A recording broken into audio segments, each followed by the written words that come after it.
Okay, so one of the key reasons for a compensator or ported handgun would be to reduce recoil. That is really almost the entire reason for it, right? So does it really reduce muzzle flip? Does it really reduce recoil? I'm sure that the TTI Combat reduces recoil as compared to the rival. I mean, you know, it's just simple physics, right? It's got ports. Those ports are exhausting gas upward. That's driving the muzzle down. That has to drive, you know, that has to affect recoil. How much you'll perceive it, you know, that's another thing, and that's going to be somewhat subjective to the shooter. But I have no doubt that that works. The question I have is, if you're going to spend this kind of money, then you're really comparing the TTI Combat to the Rival S, the steel frame rival. And just the weight of the steel frame is enough in most cases to accomplish the same thing and maybe even accomplish it better. So I have the steel frame here, and you can see I've got a little device on the Picatinny rail out under the muzzle, and that is the MantisX device. And what that's going to do is that's going to measure the recoil. It's going to measure what happens to this muzzle geometrically during each shot. It's actually quite a fantastic tool. So I'm going to do 5 shots through the steel frame and then 5 shots through the TTI Combat and compare the differences. And we'll be able to record those differences from the app on my phone. The ammunition I'm shooting is Sig Sauer Elite Performance hollow point, 124 grain, and muzzle velocity is 1189 feet per second. So that is a respectable velocity ammo, and that's important too, because with a ported compensated gun, the hotter the ammo, the better the benefit to the ports. So I think we're where we need to be for a legitimate test. So without further ado, first 5 rounds will be through the steel frame. Okay, 5 shots. Steel frame.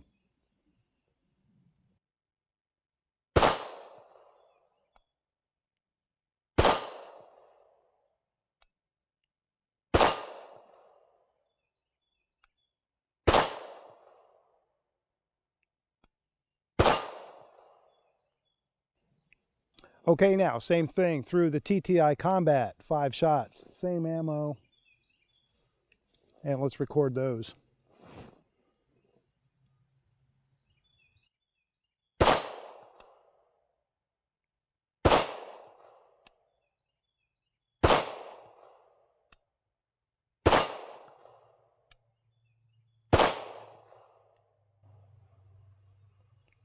Okay. I take a little time between shots because I want to make sure that I don't skew my data by trying to shoot too fast. And it looks like we got 5 recorded shots there. So let me go through and grab screenshots here as well.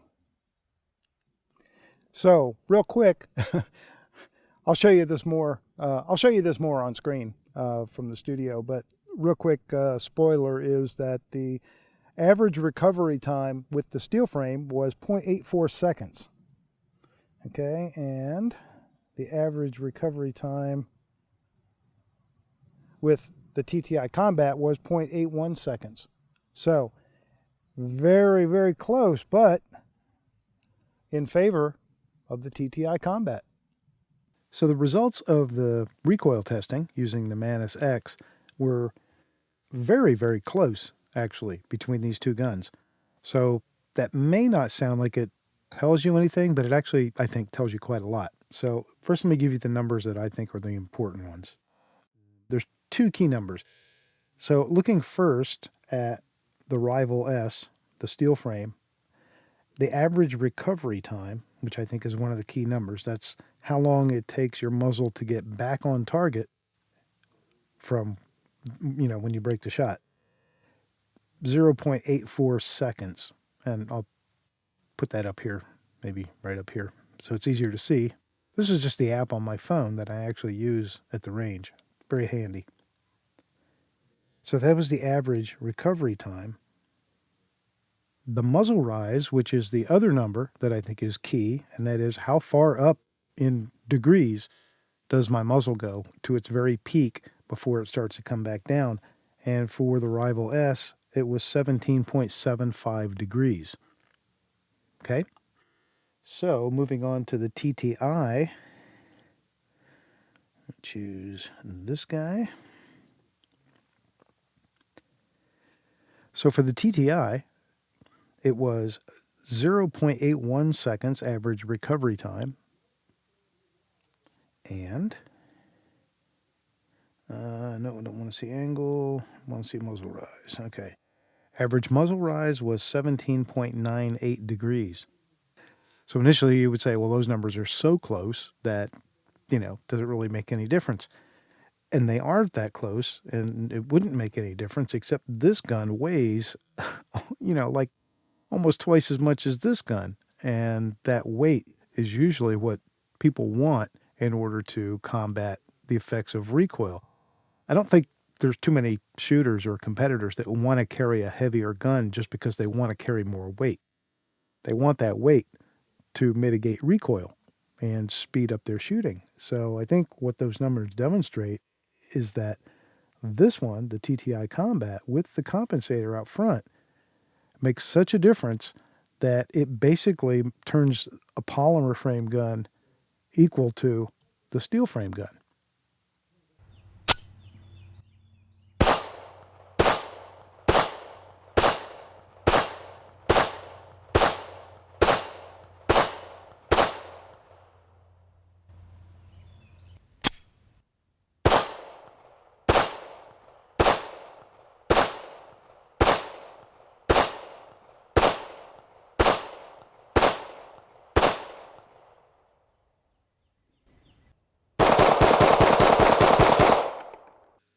Okay, so as far as technical comparison between these two models, obviously some of the differences you can see, and there's a lot that I'll point out to you.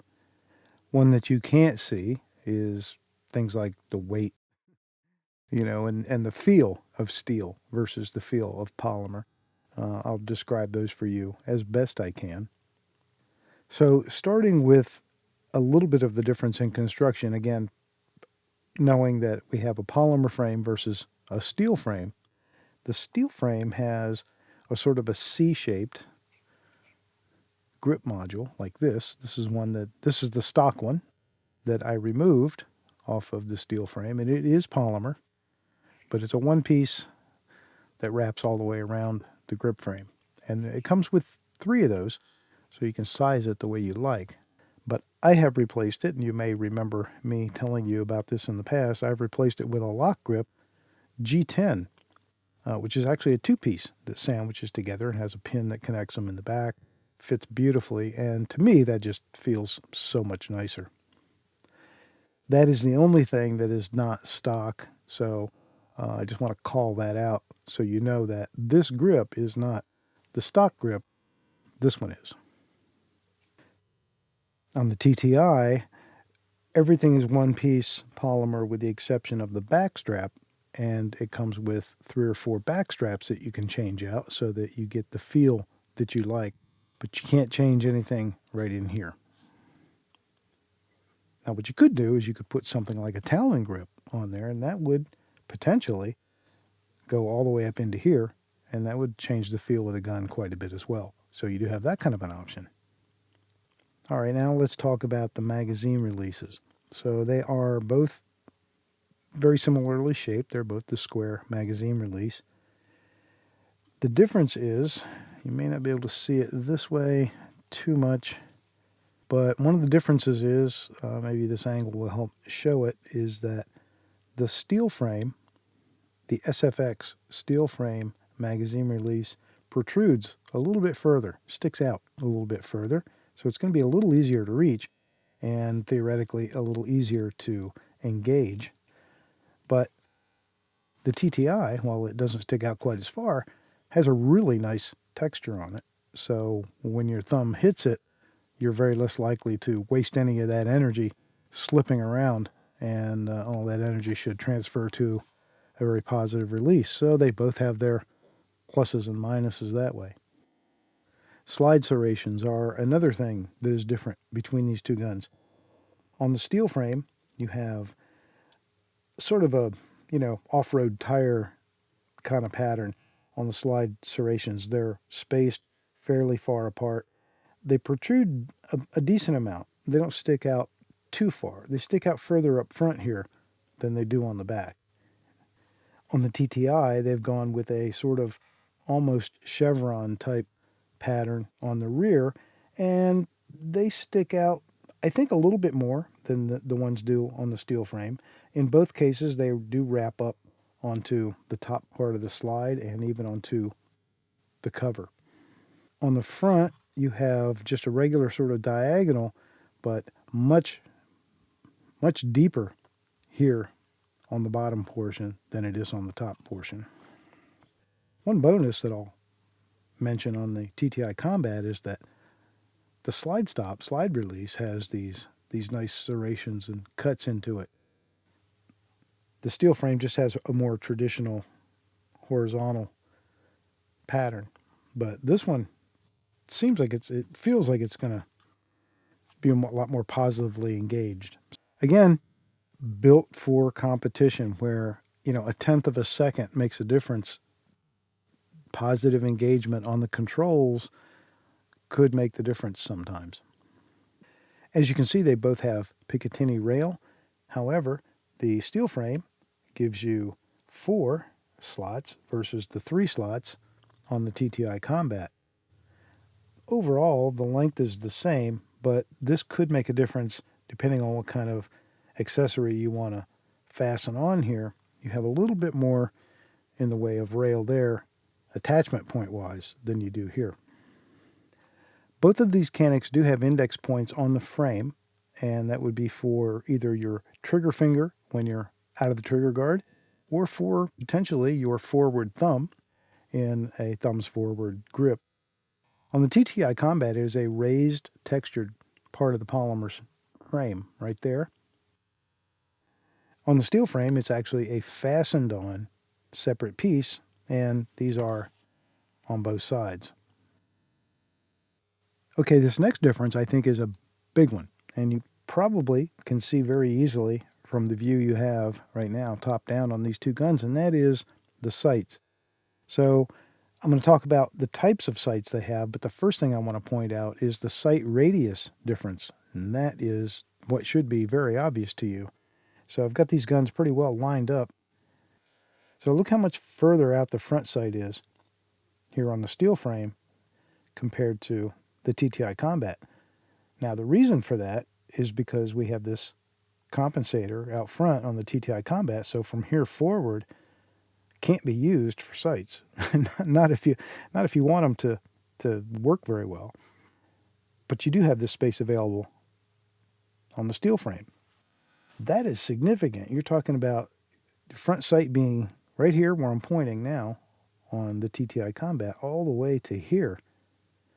Okay, so not to be super exact about it, but it looks like a difference of over 1.5 inches.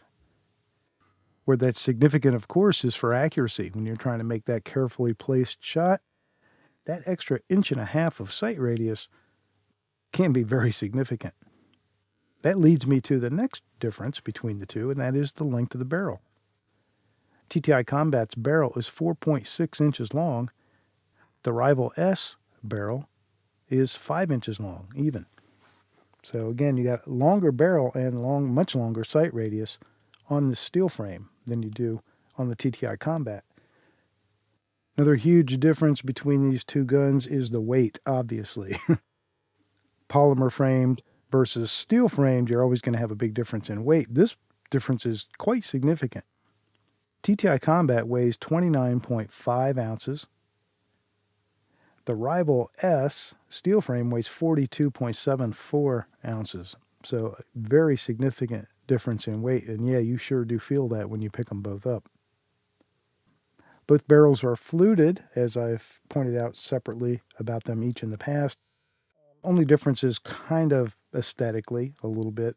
The TTI Combat has a bit of a spiral to the fluting, whereas the steel frame Rival S just has the straight fluting. They should both accomplish the same result, which is to partially minimize friction point of the barrel as the slide reciprocates, and also to help give a path or a passageway, if you will, for dirt and debris to exit as it starts to build around the barrel. Both of these pistols, the way I purchased them, came with 2 magazines. Both of the magazines for each one are the 18-round Canik magazines. Extremely good magazines. I have never had a single problem at all with them. The difference being that the TTI Combat also has one of the magazines pre-fitted with the +3 Terran Tactical base plate. So you have a bit of a bonus there. Obviously, it would be easy enough to get a +3 base plate, or as many as you wanted, for any of these magazines and swap those out. But that one does come with one, so you get a bit of an advantage there. Okay, another question. Do either of these guns have a problem with any particular kind of ammo? Like low-powered competition ammo, cheap Russian stuff like this? This is some cheap Russian stuff. Actually, let me show it to you over here. Don't really know the brand. I know I picked it up cheap someplace, maybe Lucky Gunner or somewhere like that. Had it at a great price. And it is 124 grain. It is also brass cased. It's not steel cased, but it is Russian ammo. So let's try about 15 rounds of this stuff through both guns and see if either one of the guns has any hiccups.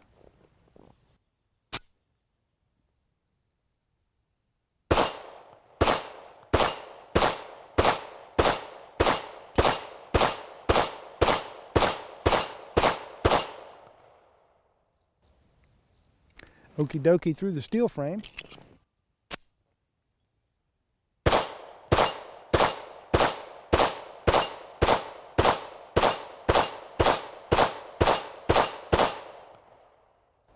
And no problems through the TTI Combat. Not the greatest smelling stuff in the world.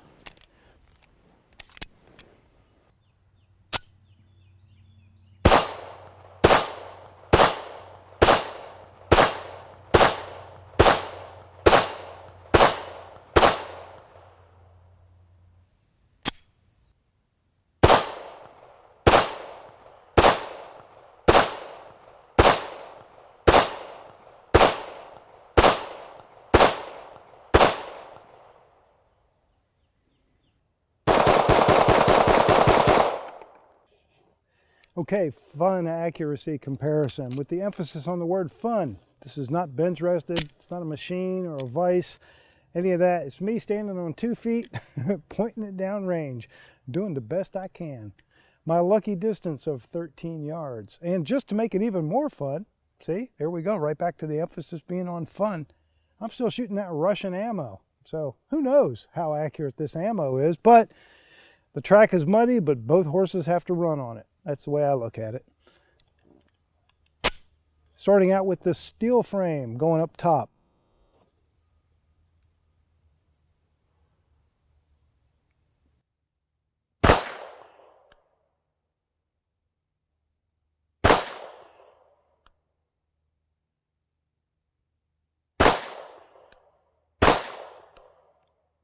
That one got away from me.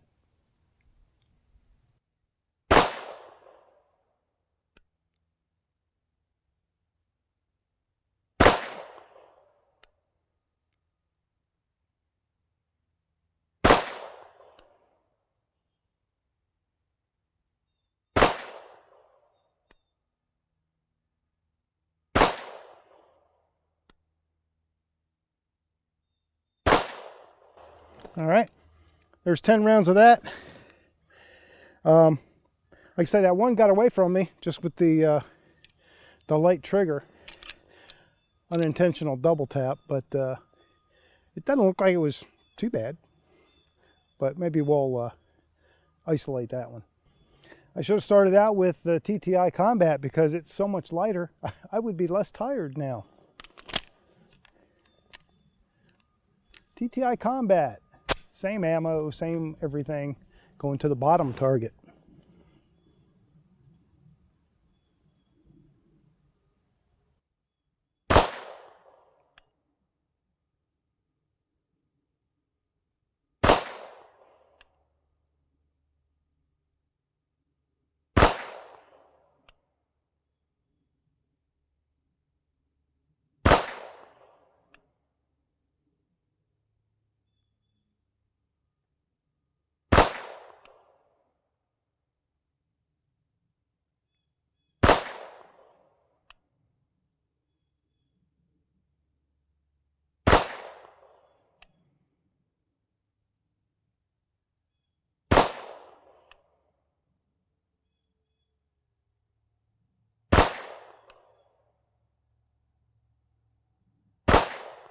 Okay, and there's those. Can't tell from back here. They look like they're pretty similar in overall size. We'll take a closer look. All right, I got to show you these two groups. So I did a preliminary measurement and I got 2.492. And then my caliper went to sleep. I turned it back on. You can see I'm a half a thousandth away from that. But I want to show you, this is the steel frame group. So I pick my two farthest holes, which are these two, and there's our measurement, right? So I think we can agree that's pretty much center to center, within a few thousandths of whoever's putting the pressure on the caliper. If I go down to TTI, two furthest holes, without making any change, that's very close to center. So I called that a tie. Now I could expand this probably a few thousandths on this group, but I just thought it was pretty cool that they're, for all intents and purposes, identical in overall size. Now, I still think the steel frame group is a better looking group. You can see there's a much better concentration of shots here in a small group, and this one is more spread out. But overall size of the group, which is how you're going to measure it if you're competing, is exactly the same. So which one of these guns is maybe the best for you or right for you is obviously going to depend on your needs.